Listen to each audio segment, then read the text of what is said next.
হজরত মোহাম্মদ সাল্লাল্লাহু আলাইহি ওয়াসাল্লামের বয়স যখন ২৫, তখন তিনি বিবি খাদিজা রাদিয়াল্লাহু আনহার সাথে বিবাহ বন্ধনে আবদ্ধ হন। খাদিজা রাদিয়াল্লাহু আনহা ছিলেন একজন বিদুষী এবং সম্পদশালী ব্যবসায়ী।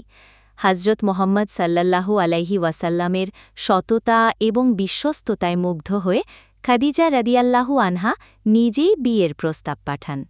এই বিয়ে আরবের ইতিহাসে এক বিশেষ স্থান অধিকার করে আছে, কারণ হজরত মোহাম্মদ সাল্লাল্লাহু আলাইহি ওয়াসাল্লামের নবুয়ত লাভের আগে থেকেই তিনি তার পাশে ছিলেন এবং সব ধরনের সমর্থন জুগিয়েছেন। মহানবী হজরত মোহাম্মদ সাল্লাল্লাহু আলাইহি ওয়াসাল্লামের জীবনে অনেক কঠিন পরিস্থিতি এসেছে, কিন্তু তিনি কখনো ধৈর্য হারাননি। একবার তায়েফে গিয়ে দ্বীনের দাওয়াত দেওয়ার সময় তিনি সেখানকার লোকদের কাছ থেকে খুব খারাপ ব্যবহার পেয়েছিলেন। তারা তাকে কষ্ট দিয়েছিল এবং পাথর ছুঁড়েছিল। তবুও তিনি আল্লাহর কাছে তাদের জন্য বদদোয়া করেননি, বরং দোয়া করেছিলেন যেন আল্লাহ তাদের হেদায়েত দেন।